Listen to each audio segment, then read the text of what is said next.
tuzega kono isi tugamije iwacu mw'ijuru niyo siyo ihoraho ifite umucyo udashira ihorira bagirana. Bana b'Imana, reka nongere mbasuhuze kandi mbifuriza amahoro y'Imana. Amahoro y'Imana mbifuriza ni amahoro yo mu mutima. Niyo Imana iguha kandi nta muntu uwo ari wese wayakwambura. Abisi bo babasha gutanga amahoro ariko bakayaguha bakongera bakanayakwambura. Rero ndakwifuriza amahoro y'Imana yo mu mutima. Ndagusuhuje rero mu izina rya Yesu Kristo.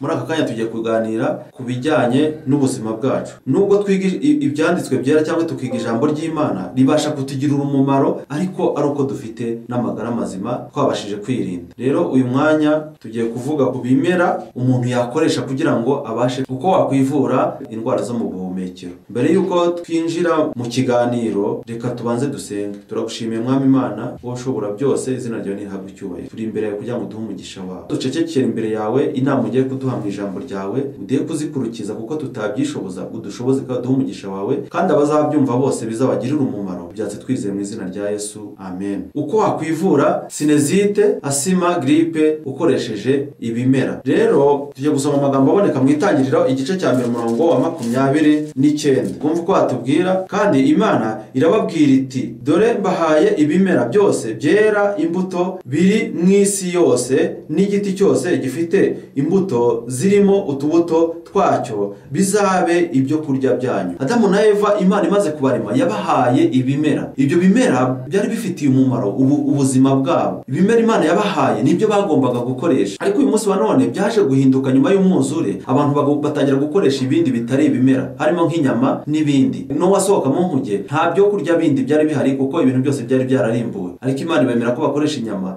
Aho niho byagiye bigenda bizamuka bigera ubu ngubu, aho abantu n'ubu ngubu bagikoresha inyama nk'ibyo kurya byabo. Ariko Imana yabibahaye kubw'impamvu yuko nta cyo kurya bari bafite. Ariko nyuma yuko abantu bamaze kubona ibindi byo kurya by'ibimera, bakwiriye kureka inyama kuko inyama zibasha kugira ingaruka nyinshi ku buzima bwacu. Uko wakwivura sinezite, asima, gripe ukoresheje ibimera. Uko wakwivura indwara zo mu buhumekero ukoresheje ibimera, tubona yuko ikirere cyacu cyamaze guhumana. Bitewe n'iki? Bitewe n'abantu bishe amategeko y'Imana kandi bakica n'isezerano. Rero ikirere cyacu cyarahumanya ariko biturutse ku bikorwa bya mwene muntu, biturutse ku bikorwa byacu twebwe, ku buryo umwana w'uruhinja avuka iyo amaze kugera hanze usanga atangiye gukorora cyangwa se kwitsamura bitewe n'uko aba ageze ahantu handuye hari umwanda. Rero ikirere cyacu cyarahumanye. Ubisi uyu munsi wa none ihanganye n'imihindagurikire y'ikirere biturutse ku bikorwa kandi byabo. Abahanganye n'iyo mihindagurikire y'ikirere ni nabo bahumanyije ikirere, bityo natwe tutabigizemo uruhare bitugiraho ingaruka. Ariko mu buryo bumwe cyangwa ubundi nawe ushobora kubigiramo uruhare. Ushobora kugiramo uruhare mu buhe buryo? Ushobora kubigiramo uruhare bwo kwanduza ikirere bitewe n'ibikorwa byawe byangiza isi. Rero aba bantu bangiza isi bashorewe na Satani. Reka turebe amagambo aboneka mu ntambara ikomeye paje 414. Mu ntambara ikomeye paje 414 abantu babasha kwangiza isi bashorewe na Satani, kugira ngo nibarangiza kwangiza isi, nibarangiza guhumanya ikirere, abantu barwara indwara, nibarangiza kurwara indwara abantu barimbuke. Satani arateza impanuka n'ibyorezo mu nyanja no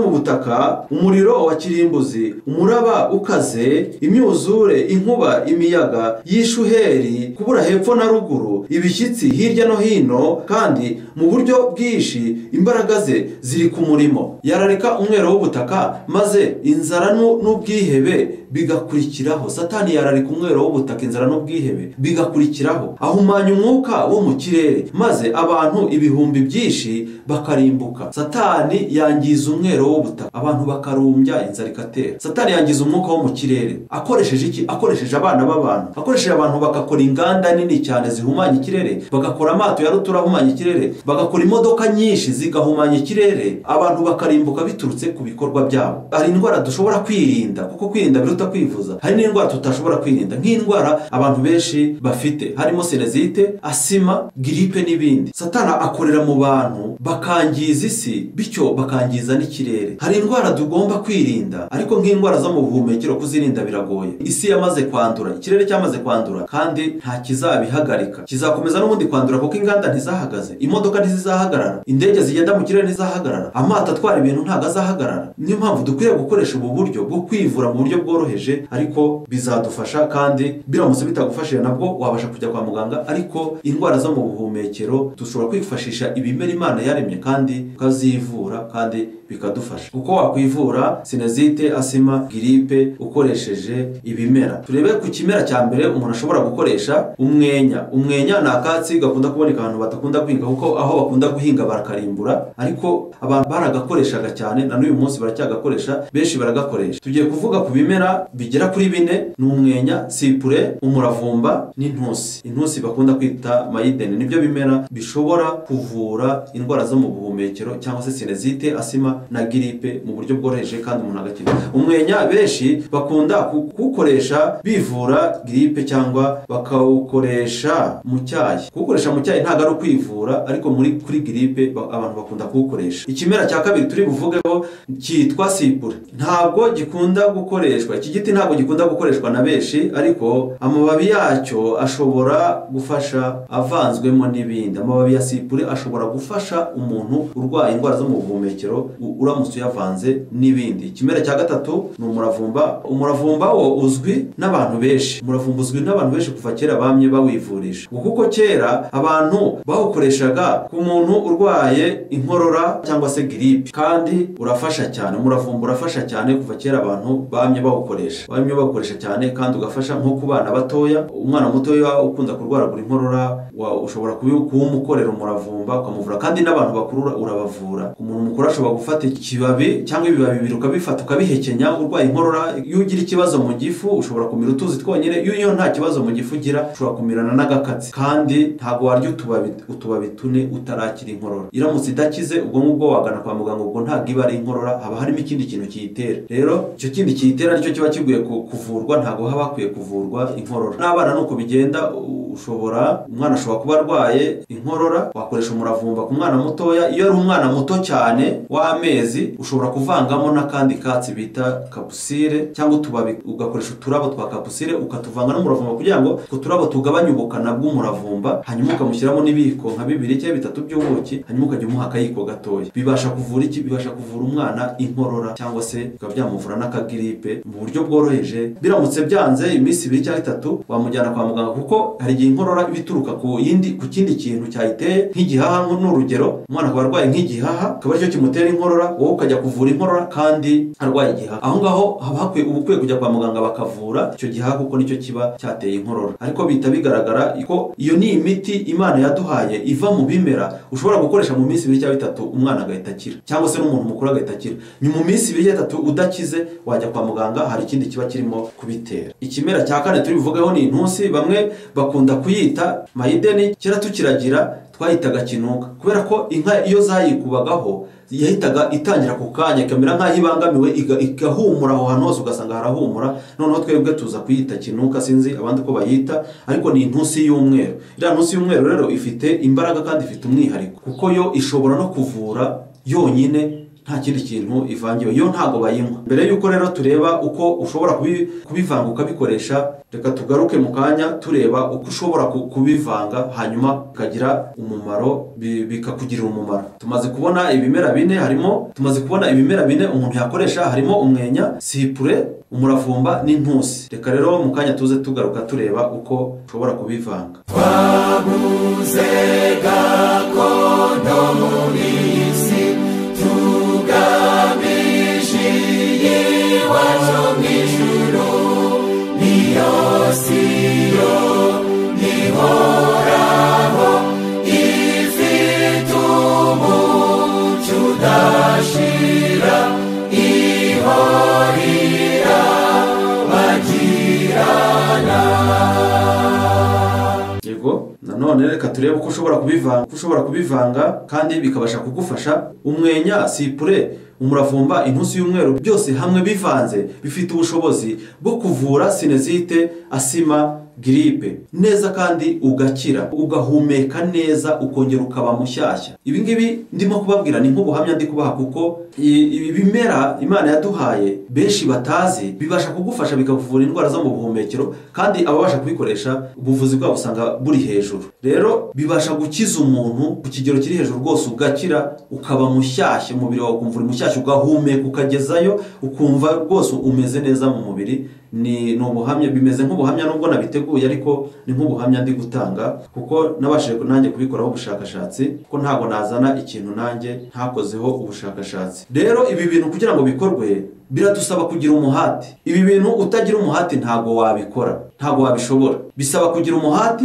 kandi ukabikorera umuryango wawe, kandi bizagufasha mu buzima bwawe bwa buri munsi. Rero izi ndwara yaba ari sinezite, asima, gripe zikunda kuzahaza abantu, ugasanga umuntu ameze nk'inkoko, arakurura akayaga, akurura kuka, amazuru yazibye. Rero ibi bimera bibasha kuzibura umuntu rwose, agahumeka akagezayo akaba mushya, ukaba mushyashya. Kugira ngo tubashe no kwiga ijambo ry'Imana ribashe gufata, nuko tugomba kuba dufite amagara mazima, kuko amagara mazima ni nk'ubutunzi, ni impano y'Imana yuko uri muzima. Reka mu kanya tugaruke tuvuga uko wabikoresha. Mutima wanjye reka kanya, dore igihe Imana yangeneye, nicyo cyiza,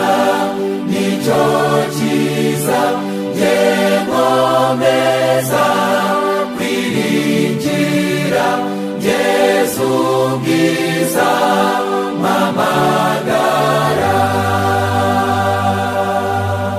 Yego, uko bikoreshwa, ushobora gufata umwenya ugafata umuravumba, ariko umwenya ukwiriye kuba ingano y'umwenya ikwiriye kuba ari nkeya. Ugafata umuravumba nawo ukwiriye kuba ingano yawo ari nkeya, itari nyinshi cyane, itari ku kigero cyo hejuru. Ugafata sipure nayo igomba kuba ari nkeya, nayo ku kigero kiringaniye. Hanyuma nyuma ya sipure ugomba gufata intusi rero igomba kuba ari nyinshi, kuko intusi yo ifite umwihariko, kuko yo ishobora no kuvura ariyo yonyine utayivanzemo ibyo byose. Intusi ushobora kuyifata ku kigero kiri hejuru, ugafata intusi ku kigero cya 75%, noneho umwenya ukaba nk'10%, hanyuma umuravumba, ubwo ni ingano uko wabivanga, umuravumba ukaba nka 15%, sipure ikaba nayo nk'10%. Ibyo bintu byose ukabivanga, ukagenda ukata dutoya, wamara gukata dutoya ugashyira ushobora gushyira mu isafuriya nini, udafite isafuriya washyira muri za nkono za kinyarwanda twese turazizi, mu cyari iwacu aho twakomotse nizo batekagamo,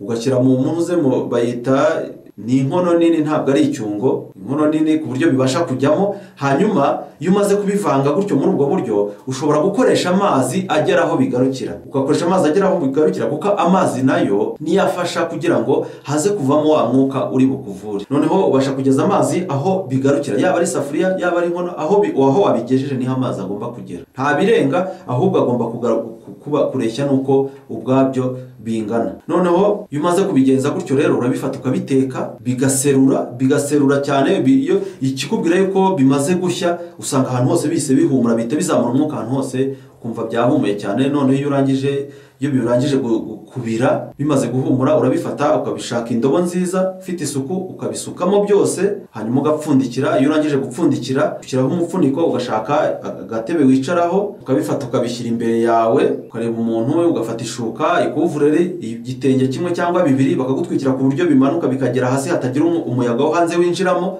Hanyuma ugafata akantu k'agati karekare kari bumanuke kagera muri ya ndobo, hanyuma ukakinjiranamo bakagutwikira. Cyangwa se n'umwana wabimukorera, iyo ari umwana mutoya uramuterura ukamujyanamo, umwana ararira. Hari igihe arira ku nshuro ya mbere kuko aba yumva bisa nkaho bimushyuhira, ariko biramufasha. Benshi banga kubikora ngo kugira ngo umwana atarira, ariko umwana arize ukamukiza byaba bitwaye iki? Ukamuvura. Arize iminota 5 ukamukuramo, ariko akavamo afungutse, ntarare abangamiwe, adahumeka, hari icyo byatwara? Ntacyo byatwara. Natangiye kubimukorera rero ku mezi 4, kandi byaramufashije, abasha guhumeka. Umwana watangiye kurwara indwara z'ubuhumekero na n'uyu munsi asa nkaho byakize rwose. Rero ndabashishikariza kwivura byoroheje, kuko inyandiko nyinshi zitubwira yuko tugomba kubana n'ibyoroheje, kwivura byoroheje, kwambara byoroheje, kurya byoroheje, kunywa byoroheje. Inyandiko nyinshi nicyo ziduhamagarira, cyane cyane izi nyandiko z'umwuka w'ubuhanuzi. Rero ubasha kujyamo ukamaramo iminota 35 cyangwa se 30 kugeza ubwo wumva ubushyuhe bushizemo. Noneho iyo umaze kugeramo upfundura gake gake, ukabanza umwuka ukabanza ukazamuka. Iyo wumvise umwuka ugenda ugabanuka, ushyiramo kagati ukajya wegura ukegura, hagashira iminota 2, ukongera ukegura, hagashira iminota 2, ukongera ukegura, ugahindura ukajya hirya ukegura, kugeza ubwo uri buzane ibyuya byinshi cyane, kandi ukagerageza gukurura uwo mwuka unyuza mu mazuru no mu kanwa, noneho bikabasha kugufasha kandi ugakira neza. Rero ibi bintu nkubwiye ntubipinge, ahubwo ubigerageze. Ariko ibi bintu kugira ngo bigufashe nuko ugomba kugira umuhati. Ibintu byose tutagize umuhati nta kintu twageraho. Iyo tugize ubunebwe nabwo buri, kandi ubunebwe ni bubi. Tugomba kugira umuhati muri byose, yaba ari mu by'Imana tukagira umuhati, yaba ari mu gusenga tukagira umuhati, mu kwiga ijambo ry'Imana umuhati, mu kwivura umuhati, mu kwirinda umuhati. Nitutagira umuhati nta hantu tuzagera kandi ntacyo bizatugezaho.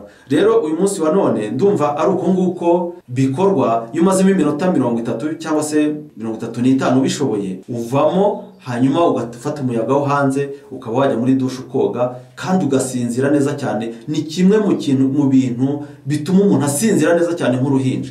Iyo umaze kubikora nka nijoro, ugahita woga, ukajya muri dushe ukoga, urava koga ukisiga ukaryama, uryama nk'uko usinzira nk'uruhinja. Uzabigerageze, hanyuma nugira ikibazo kuri cano haba hariho nomero zo wampamagara, cyangwa se ukambeshyuza ukavuga ati, ukancalenjinga ukavuga ati ibyo wavuze urabeshya, ntabwo ari byo. Ibyo ngibyo uzampamagare ubimbwire wowe nkurikiye, kuko niwumva bitagufashije uzampamagara ubimbwire ati aha naha waratubeshye. Rero ntago naza hano nje kubabeshya, ni ibintu nabashe gukoraho ubushakashatsi, kandi Mwuka w'Imana azabibashoboze mu izina rya Yesu. Reka turangize dusenga. Turagushimira Mwami Imana waduhaye ibimera kugira ngo bibashe kudufasha, ndetse udutegurira ibyiza hano ku isi. Ariko umwanzi Satani arahumanya. Satani ashaka ko turimbuka, ashaka ko tutabaho ubuzima buzira umuze, ahubwo akaduteza indwara uko bwije n'uko bukeye. Duhe guhagarara mu mwanya mwiza rero ushaka ko duhagararaho, kandi uduhamagara amazima. Uzumva iki cyigisho nawe musabiye umugisha, muhamagara amazima kandi ubane nawe, kandi ukomeze kuduha umugisha wawe mu izina rya Yesu. Amen. Mutima wanjye reka kuganya, dore